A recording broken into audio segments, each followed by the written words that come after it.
Yo, what's cooking? It's the KID. You right now here on the spotlight. Alright? Whole world's behind me. Yeah. Staring at the spot where your fools can find me. Yeah. Even over there, they've been treating me kindly. What up? What up? So what's a good word to describe me? The greatest. Like Cassius Clay. Or the greatest. Like Jam Master Jay. Hold up. The kid got something to say. I'm a kid, but not the one that run with play. All right, so you guys, we're here catching up with the legendary, the iconic Kid Capri. How do you feel when you hear that? When people say the legendary, how does that make you feel? It's like a I don't know, it's like a bittersweet. Bittersweet. Yeah, cause it's like to have that title is a great thing, of course. You know what I'm saying? Because of what the work that was put in. When a young person hear legendary, they think that is just that and that's it. They may think that somebody that is legendary or somebody that may come, which I consider myself every era, but somebody that come from what you may think is my era, you may think I'm not aware of what's going on now, where I do 200 shows a year and I have to satisfy these young people like I satisfy the older ones. So at the end of the day, I got to keep up on everything that's going on. But a lot of kids may not think that. Right. You know what I'm saying? So when you hear that word, that's what kind of makes it a little bit of sweet. So I don't know, but it's definitely a good it's definitely a good title to have. You know? I can see where you're going. It's kind of like legendary. It's almost like used to. Yeah, right. It's like because that's what will be in their mind. Right. They don't think that you kept up with everything that's going on. Still legend, Right, like still right. going. And if they see it, Right. it becomes a whole different experience for them. Because sometimes what I used to say is like a lot of times people are used to seeing whack things, and it may not be as good, or what may not be as good may be good to them. Right. And they keep seeing that same thing, so it becomes great to them. Right. Until they see the real thing come in. When the real thing come in, then it take them to another place, and that's when they realize where the realness is really where at. it is, and where their favorite DJs today, where they learned from, and who they got their skills from. Well, we have a lot of things to talk about, from Def Comedy Jam to No Kidding Records, and to the most recent collab that you just did with Kendrick Lamar. How did that happen? How did that go down? Kendrick called up and asked me to come through. You know what I'm saying? And how it went down was pretty much he wanted to keep his album authentic. You know what I'm saying? There's a lot of people that might have took the blueprint that I created and ran with it and did things with it. Created a life for themselves. And that's cool. You know what I'm saying? Which is, matter of fact, is a beautiful thing to know that you innovated people to do what you have done. You know what I'm saying? But when you want to do something that you can't really, it's kind of like you can't beat the first. You know what I'm saying? When you go to the first one that done it, or the first one that became big from it, that shows the authenticity in it. You know what I'm saying? And I think that's what he was getting at. His album, if you listen to his album is it's a crazy album, but his album is really hip hop. Right. You know what I'm saying? Now I represent everything, of course. You know what I'm saying? I represent the bubbly crowd to the trap crowd to the old school crowd to the European crowd. It doesn't make a difference. But when you look at it as a whole, when you think of Kid Capri, you know that that's exactly what it is, everything. And you know I covered all grounds my whole career. So that's what I think he zoomed in on for that fact. Like, I did it all. You know what I'm saying? When it comes to this DJing business and beyond, it's like the accolades speak for itself. So that's what he pretty much was looking at. You know what I'm saying? The work I've put in all these years. I think that's what did it. And when he called me, I did a whole lot of things down there. We recorded a lot of stuff. You know what I'm saying? He may be using something for something else. Never know. Well, yeah, the headlines are saying Kid Capri is saying there could be more. Do you now, really see, think? The headline said, what I said was, I recorded a lot of things. There could and be, though. He may use stuff later on. You know they ran with everybody twisted up and said other things. Are you getting phone calls about that? Are you getting phone calls about that? People been calling me about everything. Since the album dropped Friday at 12 o'clock, my phone has been just ridiculous. My Twitter, my Instagram just been ridiculous. Kid Capri 101 on both of them. But it been ridiculous. Like, it never stopped. And these people are so amazed by it. And when I did it, I was thinking this is dope that we doing this, but I wasn't thinking it on the scale of how big the response is. Right. You know what I'm saying? When I do things out of being humble. I'm happy to be a part of it. And this is what you do. This is what I do. It's my job. Right. I don't do it for the bubbly looking cute part. I do it because it's my job. It's really something I really love doing, and I really try to do everything I do well. But I didn't expect it to be. I knew that he's the big artist, and I knew that he has the big album coming, but the response from it so far, with it only being 3 days, Right. has just been It's outrageous.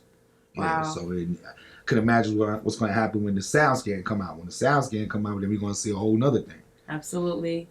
So, I mean, I know why he asked you to do it. There's no one else on this planet that I even know, because I've been to parties where you DJ, so I know why he asked you to do it.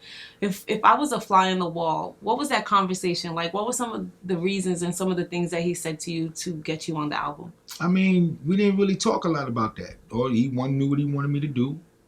I asked him what he wanted. He knew the direction of his album that he was going in. His album is basically about God, if you really listen to the album. Mm-hmm. You know what I'm saying? So ever since me and him got together, I've been sending him, God quotes and, stuff like that to inspire him, on, how to write and, just for whatever reason. You know what I'm saying? I've been sending that to him. But the conversation was pretty much he knew what he wanted. I said it the way he wanted me to say it. You know what I'm saying? If he needed me to do anything else later on, he'll call me later on and we'll just do it. Get on the FaceTime, make it happen. Put it out there and do it. Is there a possibility of a tour? I'm sure he's going to do one, and, he Who calls knows? me to come. If he calls me to come, I'm there. Make it happen. I'm going to shake the building. Let's go back a little bit. Where did the name Kid Capri come from? I used to go with a girl named Olga Carter when we were little kids. And I was about, about 11, something like that. Me and I was going to class one day, in Miss Grant class, in PS 122. And she said, Kid Capri sounded like a good name for a DJ. You should try it. And back then there used to be a sporting goods store named F&S. So we used to go to F&S and get these sweatshirts and put all these letters and stuff on our sweatshirts, our names on our sweatshirts and stuff, and we was out. So Kid Capri was there, put it out. It was not. 4 months later, she was killed by a stray bullet. Yeah, she was killed by stray bullets. Family members had an argument. Somebody pulled a gun out. So the name just stuck with you. Yeah, it just stuck with me. It stuck with me and took me to where it took me to. Did you have a name before that? Terrible name. DJ Dr. Spank. Oh, DJ man. Dr. Spank. Horrible.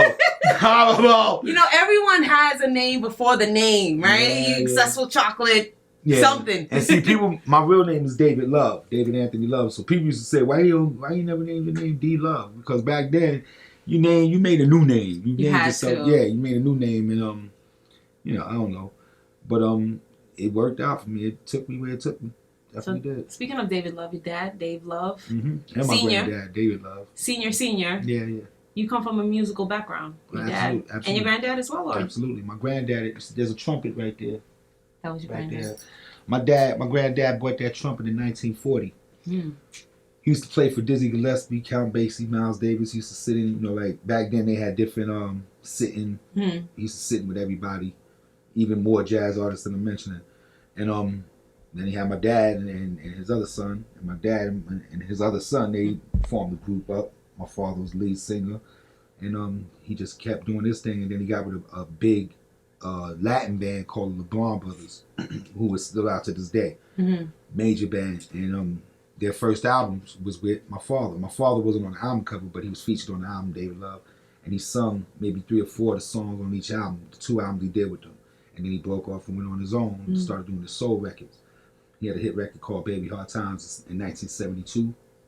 It did good for him. And then he just faded away from me.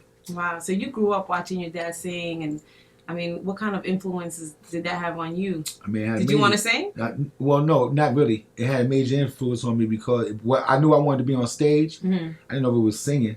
You know what I'm saying? But I knew I wanted to be on. I always been a drummer. I always had drums. That's why I have a drum set over here. Since 4 years old, I had a drum set. So I always knew I wanted to be on stage doing something. But seeing him and the way he did a stage, I look at how I do a stage, and it's a similarity. He had a for a person to not have a hit record out and be able to shake a building, there's something special about that person. You know what I'm saying? There's something that I remember one time he took me to one of his shows. I was dressed in all white. I had a big afro. How old were you about? I was about maybe 6, maybe less than that. I was probably maybe 4 or 5. And he was doing a show, and he spun. He got excited, and he spun and fell into the drums. And all the drums broke up. That was funny. But the real funny part was his ass spun back up like that happened. Yo, man, me thinking about that shit is so funny. You remember this? Yeah, it was crazy. He spun back up, like he spun, fell back, and then did something where he spun back up and grabbed the mic, and the crowd lost it. I was like, That's "You my bust dad." your ass, dad." But that's what happened. So. Oh man. So tell us a little bit about your family life. You telling us a little bit about your dad. Tell us about your mom. What kind of kid were you? What kind of things were you into besides the drums? Well, I mean, that's it. I was music. That was it. I was always a good kid. Never did nothing like crazy. You know what I'm saying? Finished school, did school. Even when I played hooky, I came back to school and I finished, passed all the tests. You know what I'm saying? So I always did that. Moms was just cool. Always supportive. Always a worry ward. Always worried about what was going to happen. Everything was going to be all right or not.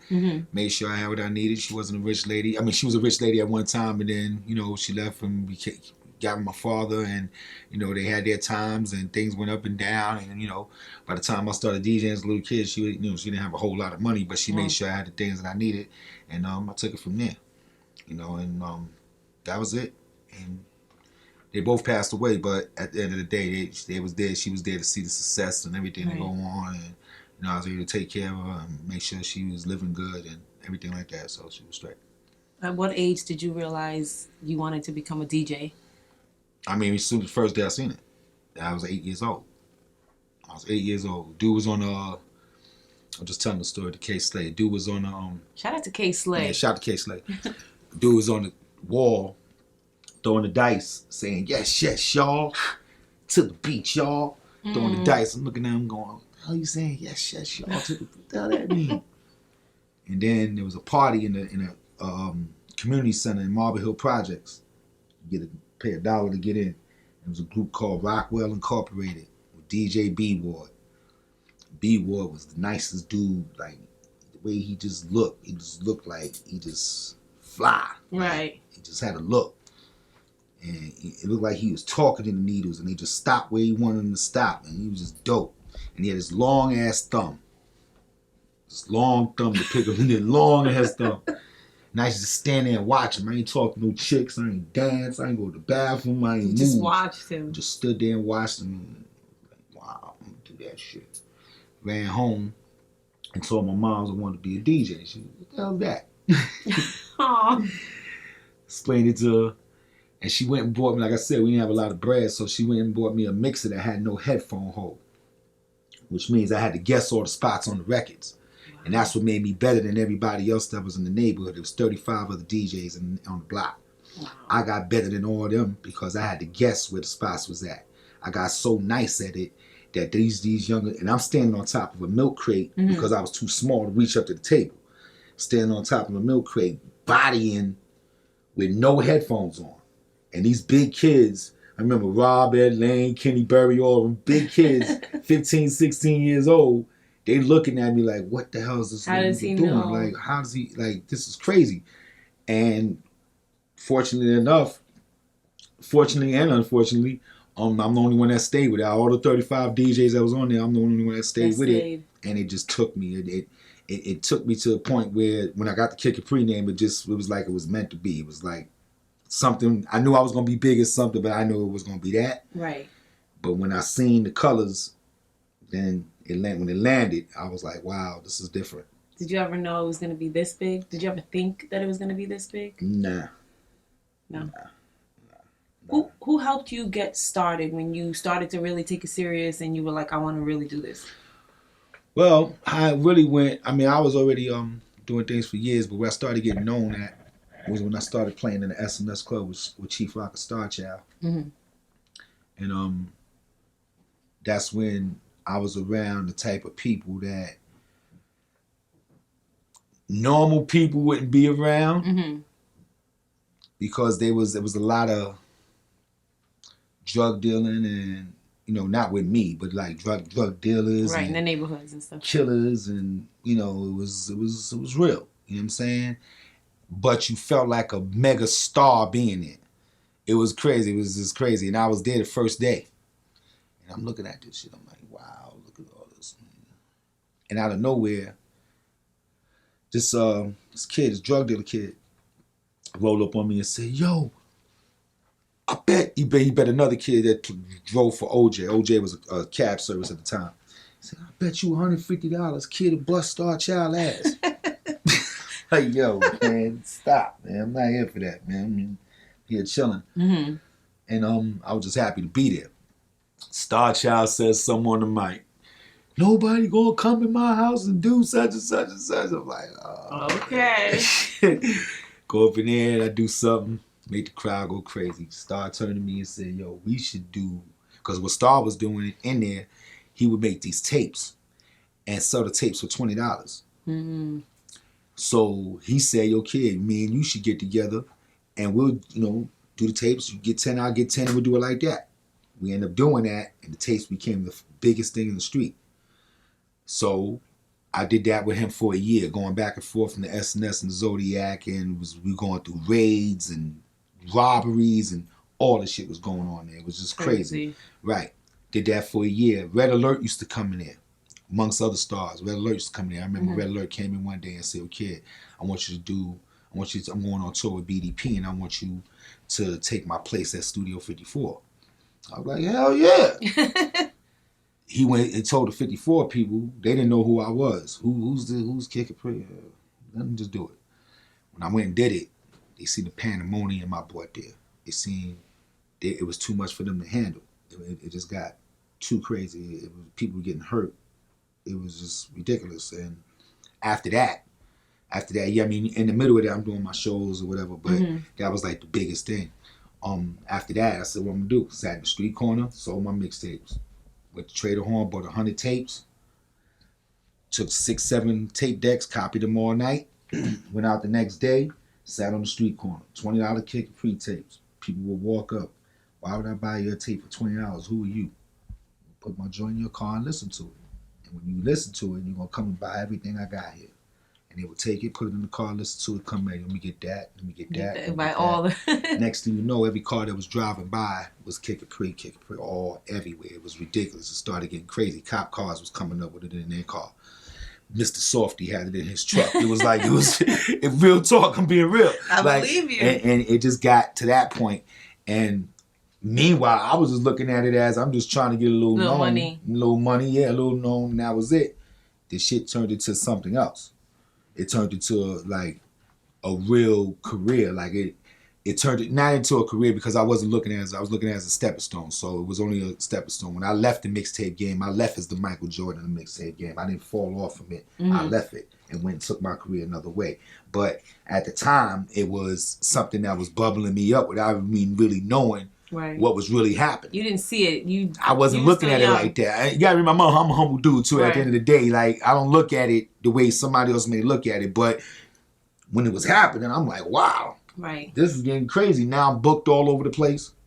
You know what I'm saying? I'm in the top clubs and everything like that. Now, from there, I see that I got my album deal. Got my first album deal. Was that with Cold Chillin'? That was with Cold Chillin'. Biz got me that deal. Because I got hot in the street from tapes, and Biz said, I'm going to get you, Bismarck, he said, I'm going to get you a record deal. I said, yeah, whatever, Biz. Okay. And then he used to come through my block, Kane, used to come through my block, had everybody in a frenzy coming through my block to come get me. And then he got me that deal, got me my first deal.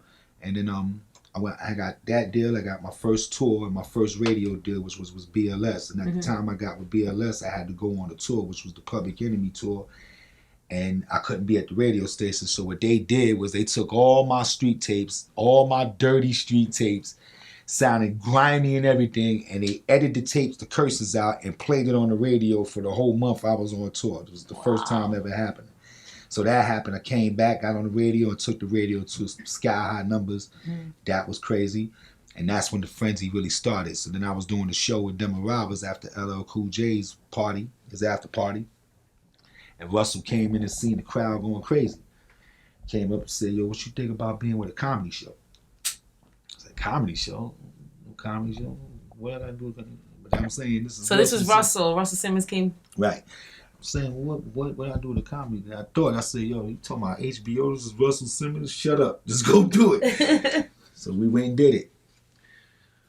When we went to do the taping, I seen the line outside, and it still didn't dawn on me how big this show was going Right. to be. I'm looking at it remember. like, it was just a comedy show. Okay, we doing some comedians never really got big. There was Eddie Murphy, there's Richard Pryor, there's Right. ones, but comedy really never got big. The chance they won. I'm not looking at it as we're the ones that's going to make the Steve Harveys, Cedric the Entertainer, Bernie Mac, Jamie Foxx, Monique, who What else? was her We go on and on and on and What on was and her on. name? Desmond. Some more. Some more. Kevin Hart. Like, we can go on and on and on with all the big ones. Chris Robinson. Like, we put all these people on this one platform, and I'm not looking at it as we're about to make history. History. You know what I'm saying? And then even more than that, we're making history because not only we have these comedians that we about to birth or make big, we got this DJ.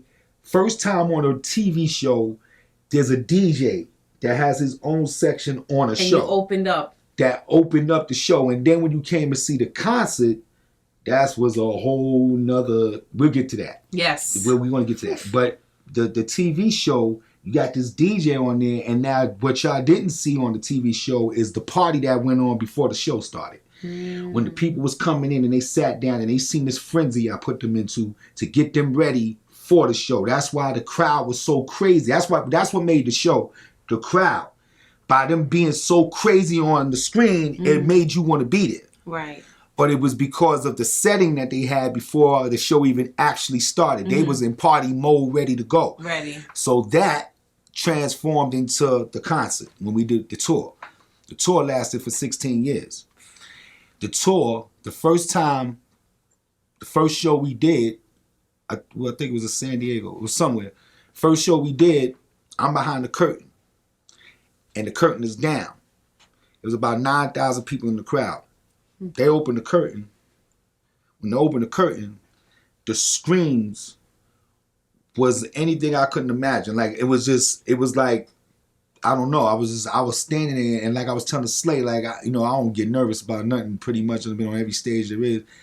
But this day I was like, ooh, this is much. Right. And I just got through doing 30,000 seaters on the tour and, 40,000 seaters. But this was different. This was about me. Right. I was helping Kid Play and helping this one. That wasn't about me. My little section was good and it got the response. Right. But this was about me. And when they opened and I seen the responses, and when my hand went to go touch the mic and my hand raising up, the more my hand raised up is the more the crowd is just losing it. By the time I said whatever I said, it became something different. Now what happened was I had a 15-minute set that I had to do quick, play music quick before the comedians came out. So this 15-minute set, I'm seeing the frenzy I'm putting these people in. I'm noticing that by me playing these records quick, it gives a chance for these people to not get arrested. It gives a chance for these people, even if they like the record that's on and I cut it off, that next record I play is going to make them forget that last record. Wow. See, that's the problem. What happened? Well, let me finish. It makes them that much more crazy. Now you got this going constantly. By the time you're done, you left a scar in that place. But the key is what happened was I applied that. I seen what I did there and applied that to the parties. The DJ started seeing me doing it in the parties and they started to do it. But the problem was when I do it, I make sense of it. I'm not going to piss you off. Right. If I take it off, that next one got to be better. It's going to make you happy. Where this dude, they let you down. Is going to play, like I said on K-Slay, he played Planet Rock and Computer Love afterwards. You're going to piss people off. So at the end of the day, that's what happened. I see a lot of your big name DJs right. that try to do it and it just don't gel the way it's supposed to. Right. You know what I'm saying? Because you got to find your lane and do your lane and what works for you. You know what I'm saying? When you perfect that, that's going to be it. Living through somebody else and what they do is cool if that's what influences you, because that's what it's about, right. Innovating and moving on. But you may not get the same accolade from it. You're not going to give that same feeling. You're not going to give the same feeling, right. Especially when the people really know where it comes from, for real. They really know who's the one that really does right. it. How does that make you feel though when because you obviously can hear it, how does it make you, are you flattered or are you kind of like offended when people kind of emulate your style? A little bit of both? You know what? It's kind of both. I'm going to tell you why. I'm flattered because of the nation of people, of DJs that I influence to do my style of what I do. That's dope to know that. You know what I'm saying? I've had people, I had a dude walk up to me, yo kid, you're the reason why I'm not robbing somebody today. I can take care of my family because I followed your path. That's bigger than money when you hear that. You know what I'm saying? So I've heard things like that a lot. And that's dope. The problem is when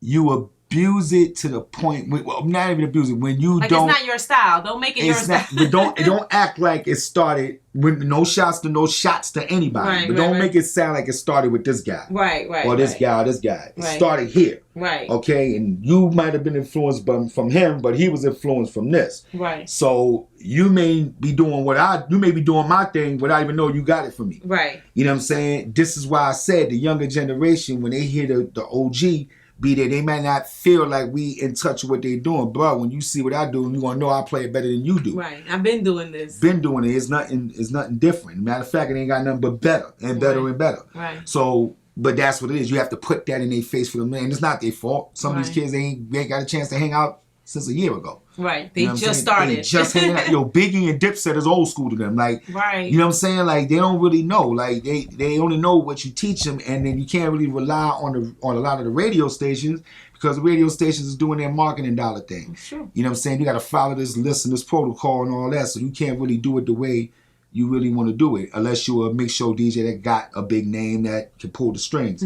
But other than that, you really got to stay in that box of what they tell you to do. You don't get a chance to hear everything. You know what I'm saying? I went and did live in Miami, and I'm running through the joints. Promoter come from the back. What is he doing? He going to run out of records?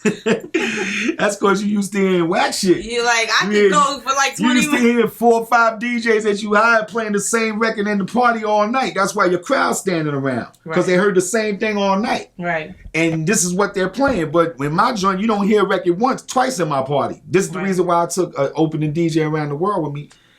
Because I want to make sure that people get their money's worth. I never want them to come and feel like they don't feel better than they did before they got there. You know what I'm saying? My job is to make sure that when they come, that promoter's saying, yo, we bringing this kid back 6, 7 more times, and the crowd gonna pay to come see me. And when they pay to come see me, it's about everything they got to do, the preparations they got to do to get there, and they doing it because I'm there. So I give them the best I can give them, and that's the difference. That when you come to my show, you see the difference. You see it's a feeling. It's more of a feeling than just hearing music. It's like an experience. Yeah, anybody can play those records. Right. Nobody's exempt. Anybody can play those records, but it's not about those records. It's about you. It's about what you do. You know what I'm saying? It's about how you maneuver things. I play those records at the end of the night like I don't need them. You know what I'm saying? But that's what I'm saying. It's about how you utilize it and know that, like I said on the joint, I always look at myself as if I'm in the crowd watching myself and how I would want to feel if I was on stage looking at myself. You know what I'm saying? And that's what makes me go as hard as I do, because I think like the fan. I think like the people that paid the money. And that's what keeps me in that focus, to not be like everybody, just do what I do. And that's why it gelled to everybody else. Everybody else seen this. They seen when they grew with me. They seen what I did. They seen the stadiums shows, the Coliseum shows. They seen when I came to the spot and there was only 50 people in there. When it's hard, as if there was 5,000 in there. They've seen that. You know what I'm saying? So that's the difference, and that inspired a lot of people, and I'm happy because of that. When did you start producing? I've been producing. I did my first album and my second album. Biz got my first album deal for me. You know what I'm saying? It was his production deal, but I did all the beats on there. Cool V did a few beats on there. And then my second album, Soundtrack to the Streets, I did produce the whole album on there. I think Trackmasters may have did 1 or 2. And now this one, Top Tier, produced the whole joint. Top Tier. I want to talk about that in a second. Can you tell us a little bit about Heavy D? Can you talk to us a little bit about working with him, what kind of person he was? Well, one, Head was a cool dude. He was a cool dude. He didn't take no shit. He was a cool dude, man. Solid. Yeah. You know what I'm saying? From what I know. From what I know. But what I was most happy was when I got a chance to produce Nothing But Love for him and put him on the world tour from that record.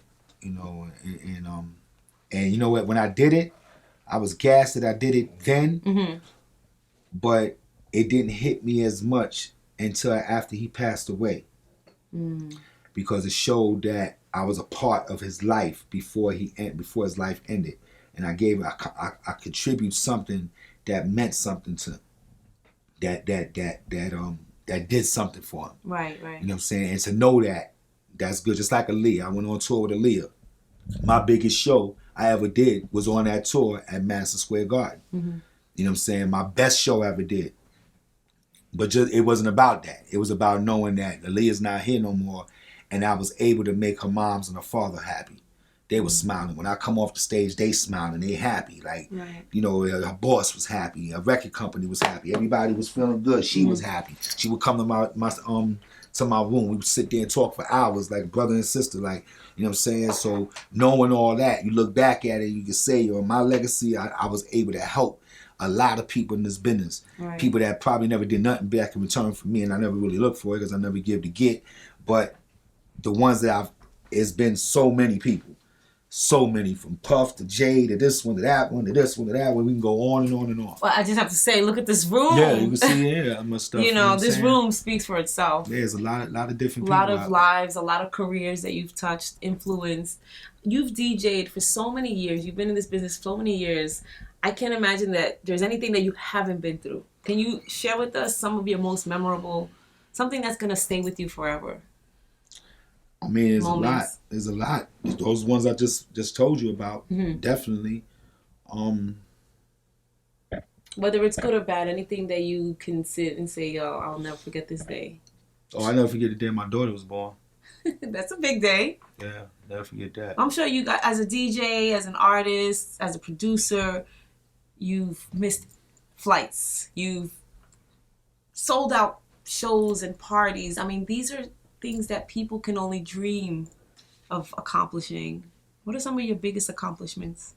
My daughter. Your daughter. Both my daughters. Okay, I'll take it. Both my daughters. I'll take it. Yeah, but to I know where you're going. In my business, In your business, the biggest accomplishments is I was able to provide opportunity for other people to be able to make money to take care of their family. That was the biggest thing out of all of it. Because, again, there are a lot of people that perform, there are a lot of people that are talented, and they never get a chance to get where they got to get to, which means that they won't be able to help a lot of other people. Right. You know what I'm saying? I was fortunate enough to be in a position to do that. Even if I didn't do it directly, I may have put you in a position for you to get it the way you get it, which I've done that over and over again. You know what I'm saying? And that's pretty much what it is. I said that on Drink Champs too. It's about providing an opportunity for other people that really deserve it. You know what I'm saying? And when I say deserve it, I don't mean deserve it because you're talented. Deserve it because you're a good person. You really deserve it. Right. You know what I'm saying? There's a lot of talented people out here that ain't shit. Right. And there's a lot of people that's your heroes that you praise every day, that you look at every day on the internet, that you see that make these hit records and all that, and they ain't shit. They terrible people. Real talk. And I'm telling you that because I know. You know what I'm saying? Well, at the end of the day, that ain't really for you to worry about. All you're supposed to worry about is if their music's good and you go and party and enjoy, buy the music, and you're done. You ain't got to deal with them like that. You know what I'm saying? So that's why, it is what it is. But there's a lot of people in this business, man, make you feel like, let me just stay in my lane and do what I do. They don't look to help others.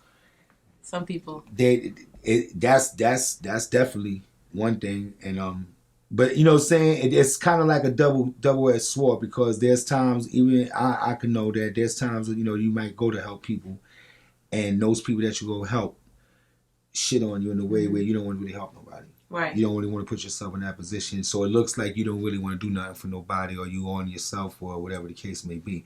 But it's people that change people. Right. You know what I'm saying? And sometimes your good intentions may not resonate with the person that has the bad intentions. You know what I'm saying? Especially to somebody when they look at me or anybody in my business, and they see us and they see glitter. They see the good life. They don't see the same thing that the crowd don't see. They don't see you up all night You worry about what you make is hot enough for the people. You taking planes here and there, not knowing what's going to happen with the plane, dealing with the assholes that work in the plane place, the TSA and this and all that. Time away from your family. All of that time away from your family. Then you get there, you got to do sound check. After sound check, you got to make sure that everything is going right. And they don't know none of that. All they know is that they paid their money and they want to have a good time. They don't care about nothing. When you make a record, they don't care about what studio you made it in, who produced it. Right. You know what I'm saying? What sample you use. The record's hot. I like it. That's it. You know what I'm saying? So it's about the product to the people. Who are you currently listening to? Kendrick Lamar. Kendrick. Do you accept the music that is being put out today? Do you vibe with it? Some people call it mumble rap, right? Like, do you vibe with the music that some artists are putting out today, or do you kind of pick and choose what you're playing?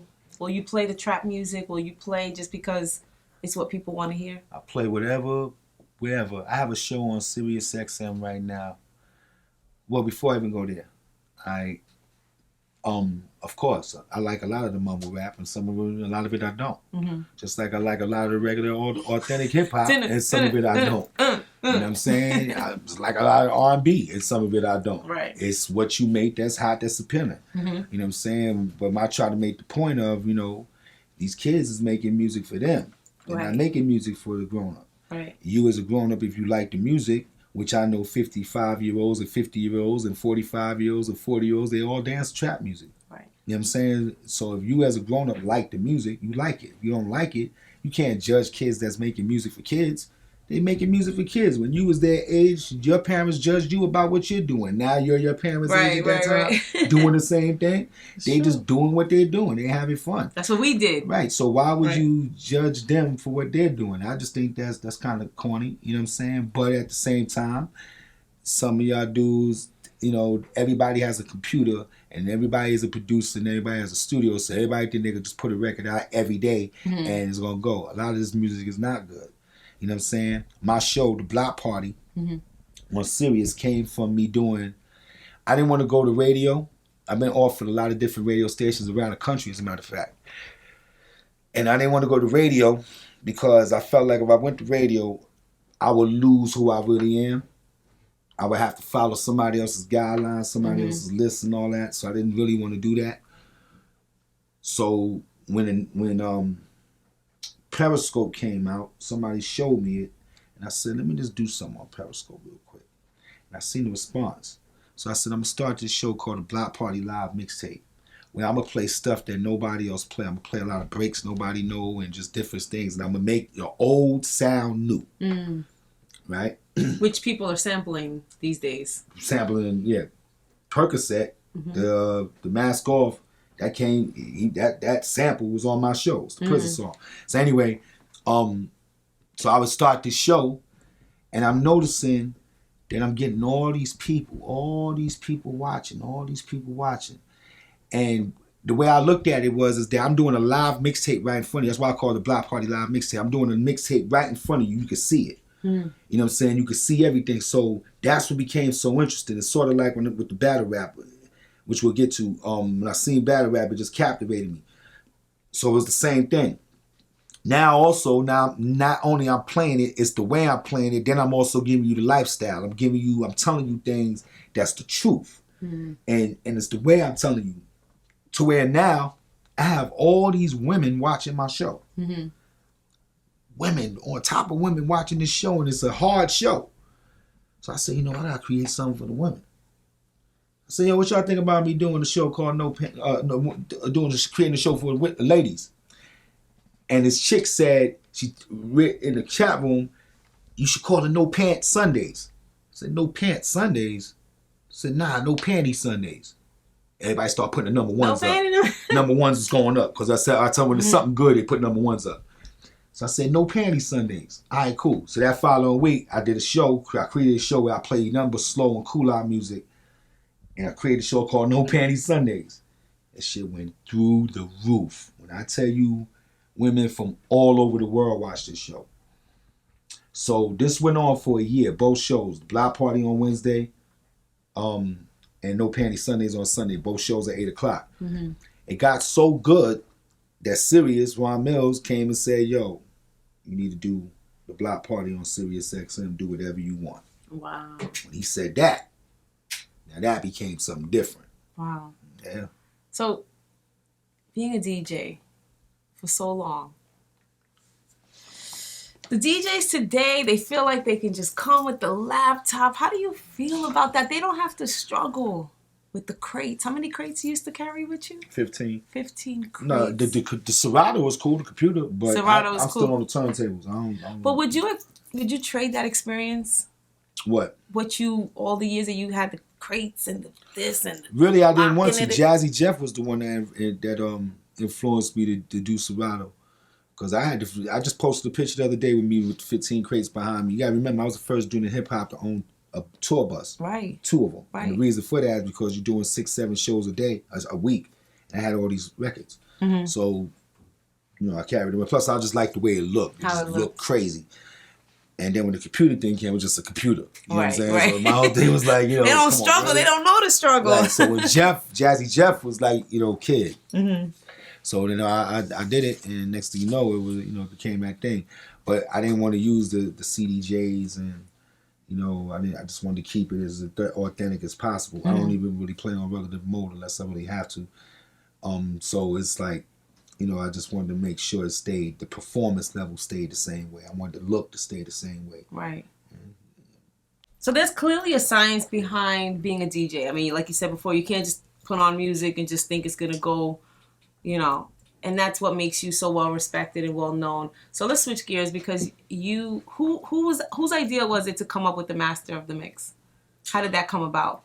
My man Carl and Kimbo, they came up with this. Really, I had wanted to do one too. I wanted to do a DJ show, not quite like how they did it. It was a little something different. But when they brought the treatment to me, it made sense. What they really wanted me to do, they wanted me to compete. And I said, nah, I'm not doing that. Not doing Put me in that. the Simon Cowell seat. I'll look, it'll be a bigger look. I respect that. Besides that, it was... Not many people will probably try to come for you and Yeah. for what? Just And as a matter of fact, when the first season started and DJ Scratch was in the competition, I felt like Scratch should have been next to me judging. But it was definitely a dope show. We did 2 seasons on BET and we did 1 season on VH1. And he did real good. And everything. See, that's just another testament to everything I do. Like everything I did in my career, no matter how big the name is, I always go back to the beginning. Same thing. Let's take it from it to the mixtapes. Sat on the street corner, sold mixtapes, and it blew up. That was some underground. Left from that, got on Def Comedy Jam. Comedians people didn't know. Blew up. Now they knew. Same thing with Master of the Mix. DJs nobody really knew. Most of them. Got on the show, they knew. You know who JCO is. You know what I'm saying, Mel Star. You know these people now. Same thing with my new album, Top Tier. They said battle rappers can't make good records. So I said I ain't gonna use no mainstream artists on this album. I'm just gonna use all the battle rappers, and that's what I did. I made this album, produced the whole thing.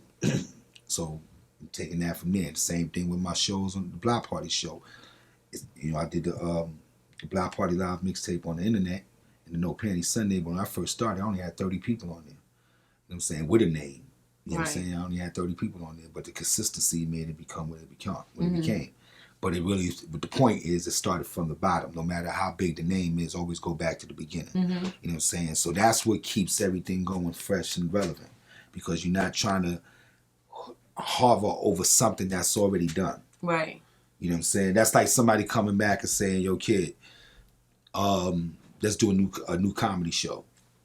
I did that already. Yeah. What would I do that for? It would be a little corny. You know what I'm saying? So it's Like always you're about beating a dead horse. Yeah, you're beating a dead horse. It's time to move on and do things to keep yourself relevant and fresh, and just new ideas and new stuff to do. There's still more to be done, right? There's so much more to be done. That's why I didn't write my book yet. I'm about to start it. I gotta take the shit off. I'm about to start it because it's a lot to talk about. Right. I might even have to do 2 books. You know what I'm saying? Because you gotta remember how long my career been. You know what I'm saying? And all the things I did in my career and all the people I worked with in my career. I produced Madonna You know what I'm saying? I produced Jay-Z. I produced like big records, big artists. You know what I'm saying? And there's other artists that never really came out that I produced that are good artists. Right. You know, there's so many different things, so many places I played, so many sports people I worked with, and you know, movies I've been in. Like, you know, this movie right here, Get one of them. There's one, but you know, it's so much to talk about. Right. You know, but then before you got to think, you got to take it back. Before I got a name as Kid Capri, I had jobs. Like I knew what it was to work. You know what I mean? I worked in 9 supermarkets. I was a meat department. In the meat department, You worked in 9 different supermarkets. I worked in 9 D'Agostino's. I sold stuff on the street. I walked dogs. I went to the store for people. I worked in the bookstore, Barnes and Noble. I worked in Butler Shoe Store. I became I used to take care of underprivileged children. In the same place, I became a women's rape counselor. Like, I always worked. I always had a job. The place I was working with the little kids, on Friday night, I used to do a party for them every Friday from 9:30 to 12:30, and then leave them and go to the after-hour spot where all the killers was at. Wow. Like, you know what I'm saying? He was an outside in the day, an accomplice at night. No, I was kidding. Yeah, but that's how I got. That People was the need to hustle. hear that though. People, especially some of these kids nowadays, that feel like this success is like an instant, overnight. Nah, There's no such thing, right? That's why you don't see me on the net talking and running my mouth crazy, and never seen that. If I use the net for anything, it's to inspire you. It's to show you this is something that you should be trying to get for yourself, or this is, if it's something funny, it's something funny, but it's nothing disrespectful. But other than that, it's never nothing for dumb things. Like, you know what I'm saying? You're not trying to play anybody or trying to like call anybody out. I don't like people that do that. You know what I'm Right. saying? I don't like people that talk down on people, especially when they really don't deserve it. If you put something out there and you make yourself look a certain kind of way, you put that out there. Right. But if a person ain't doing nothing wrong and you just going at them on your, because you can, I that's not my style. Right. That's not what I do. You know what I'm saying? And I feel my personal opinion in a DJ's business, a DJ's business is to play music. Nobody really cares about my opinion unless it pertains to them. But you stay out of the way of everybody coming at you or asking you questions or people wanting to sue you or whatever the case may be if you just play music. Right. Stay in your lane instead of trying to down the next person to make your rates go up. Right. I don't agree with that. You know what I'm saying? But to each his own. So one of the questions that I asked Big Daddy Kane, you just mentioned him a couple of minutes ago, is unfortunately and fortunately, you're considered a legend and a pioneer and all these other titles that can suit you. Do you feel responsible at all to teach hip-hop, like a school of hip-hop? Why don't we have that? Well, me and my manager was talking about a school that we was talking about doing. Do you feel responsible at all to kind of keep it I don't going? feel responsible. I feel like everybody's responsible. Right. You know what I'm saying? I feel like everybody is supposed to be showing what's going on instead of people just being one side or not feeling like they have to take time to show the younger kids what's going on. You know what I'm saying? Because like we just said a minute ago, some of these kids just got out. They're just hanging out just now. They don't really know nothing about what went on in the heyday of the 90s. But you know about Marvin Gaye. You course, know I about do. the people before you. But I know that because that's my dad. I've been around that. That been my whole life. I sample records. I've been around that my whole life. Like that's what I've done. So, but for the normal kid that just want to be a DJ that don't know nothing about what happened 5 years ago, they're gonna be stuck where they at. Right. They're You know gonna what I'm start saying? off with Biggie and Nas and Right. There's a move little forward. kid right now named Prince of Zamunda. He was on not Power, what's the other one? Hot? No. The show with Cookie. Oh, Empire. Empire, we'll get it out, right? He was on there with them. But, Oh, not Power. I thought he was talking about Power. right. But this little kid, he was a little kid like this.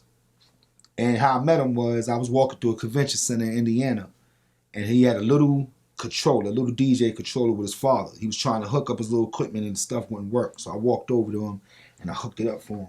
And he was just so amazed by that. But he didn't know who I was. Right. His father was telling him, yo, do you know who this is? Like, he was going into the whole thing. Since that day, I stayed in touch with that kid all the time. Wow. I would send him messages, and just mentor him. Mm-hmm. Now the kid is with everybody. You know what I'm saying? He's on television. He's doing this thing. But the point I'm trying to make is this kid went from DJing on CDJs to DJing on turntables now. He plays a little kid. He plays on turntables and he knows records from whenever. And that's how he plays. If I show you all his Instagrams, you'll see what he plays and how he does it. He's a kid with a high top fade. Wow. And his name is Princess Zamunda. And cutest kid, man. Cool little dude, man. And I'm just watching him grow and seeing all the respect he's getting from everybody in the industry. But it's because he listened. Right. He listened. He's a little kid that said, you know what? I don't know more than a grown-up. I'm going to listen and learn. Right. And that's how you do it. You learn from the ones that came before you and show you the way to do it. You can't say I'm young and this is the way we do it and they old and they don't know. You shut up. Right. You don't know what you're talking about. There's usually one or the other. It's either a kid who thinks he knows it and he just wants to bypass. Or it's a grown up that don't want to be bothered. Right. You know what I'm saying? Which is sad. Why wouldn't you want to be bothered? Right. You know what I'm saying? And then you complain later on that people are calling you old school. Right. You know what I'm saying? It's not that you old school. Everybody age is what it is. You should be glad. You should be wishing that you can get to that age, whatever that age is. You're still 25 like me, right? In the thought process, but in age, you should be looking at it. I want to get to that age and still be there, still be relevant. Right. You should never look down at it as an old school thing or this person had 1,000 albums, so he's old school. No, shut up. He's still selling records. You're supposed to be looking for that for yourself. You know what I'm saying? And that's what you in it for, to build a legacy. Right. You know what I'm saying? When you're gone, that legacy is going to still be there. That legacy, people are still going to know who you are. It still goes. And that's what you're supposed to look for. Is there anybody you wish you worked with? James Brown and Michael Jackson. I know James Brown, never met Michael. Tell us 3 things about Kid Capri that no one would know. We don't know from your pictures, from your plaques. Can you cook? I'm a good Do you cook. sing? I was about to say that. I don't know. I'm a good cook. Okay. I can hold. Do you say that, or other people say that? No, I'm a cook. Can you attest to that? He's like, I don't think Booga never ate no more. Booga? You ain't fucking fool before. All right, so you're a good cook. Yeah.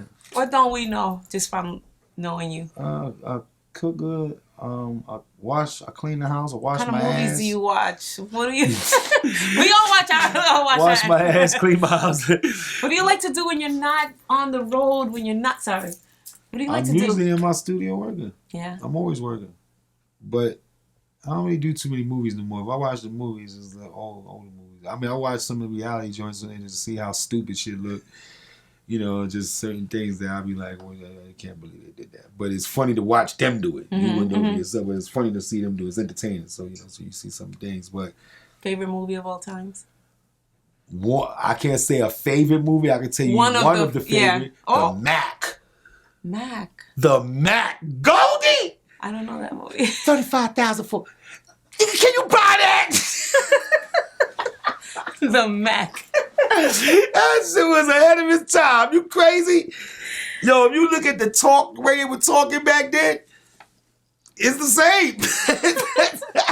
I have to look that up. It's the same. The Mac. Goldie. What's next for Kid Capri? Top tier, baby. Top tier. When can we expect that? In a minute. I gotta get one more record done. Any regrets? The album is done though. Any regrets? Anything you? Any regrets? Yeah. If you could change anything, if you could do it over. No, pretty much good. You spoke about legacy. What's your legacy? What do you hope to leave in the hip hop culture? What do you hope in 50 years people talk about when they talk about Kid Capri? Nobody party like a Kid Capri. There's no party like a Kid Capri party. No party like a Kid Capri party. That's the legacy. I know there's big EDM crowds, but those EDM, no disrespect. There's a lot of dope EDM DJs, but in my way I see it, I think those EDM records, if you was a DJ that didn't have a name, you still could rip that place down because those people come to hear that music. You know what I'm saying? It's EDM music is big, but there's a lot of big name DJs that put on a good show. You know what I'm saying? And they do their thing, but that music alone keeps them crazy. But for what I do, my parties, man, they speak for themselves and they consistent. It's been like that all my life. I've never been booed. One party, one show, one concert, not no coliseum to no block party. I've never been booed off of no stage. Wow. And I could name a few that have, but I've never been booed off no stage, and that's a blessing. You know what I'm saying? To know that people are satisfied no matter who it is. I remember I did Khloe Kardashian's wedding. I did see you on TV. Yep. Yeah, I did a wedding on Lamar, and I knew that their family was Armenian. Now my job is just like anything else. I go to anybody's city, anybody's state, anybody's country and know what's hot in that city and state and country. I knew that they was Armenian. I said, you know what? I'm going to have the hottest Armenian music. I may not know the name of it, whatever, but I'm walking there and I'm going to have the hottest Armenian music for them. And I played the Armenian music. The Kardashian family lost their goddamn mind in that place. It was like they forgot it was a wedding. Pretty much. It was just crazy. The whole family getting in a circle and dancing. I'm playing all the hit Armenian music that I never even heard before. Right. But it's because of my willness to make sure I do good. Right. To make sure that everybody's happy. That I'm going to make sure that I have what I need. If I go to somebody's state, every state have their own DJs. Right. But they're calling me to come to their state where they have all your DJs and still come do shows. So me knowing that, if I was a DJ in that city, I would say, yo, why you gotta have Kid Capri come doing it? They could have me come doing it. Even though I may know that Kid Capri may be better than me, or Kid Capri have the name, or whatever the case may be, I'm still gonna feel that animosity of why they can't call me. I'm working, busting my ass. Right. So, not that I have to do it, but a lot of times, most of the time, I come in that city, I'll call the main DJ out there, find out what's going on in the city, have him come out to the show, let him stand on stage with me, blow him up, and get on the mic, whatever the case may be. By the time I leave there, he feel like, he showed me my respect in this city when he didn't have to. Mm-hmm. You know what I'm saying? And it's rightfully so. He got to live there. I'm visiting. Right, you're just a guest. I'm a guest. You know what I'm saying? At the end of the day, it's only respectful. So, a lot of people don't feel that way. A lot of times when I do shows, sometimes a promoter may do everything according to my rider. He did everything that's on there. And something like rain happens and the crowd doesn't come the way he expected. Maybe, not as crowded or whatever. There's been times I told my promoters, set up another joint, I'll come do it for free. Don't worry about it, I got you. Oh, wow. I don't have to do that. Right. You know what I'm saying?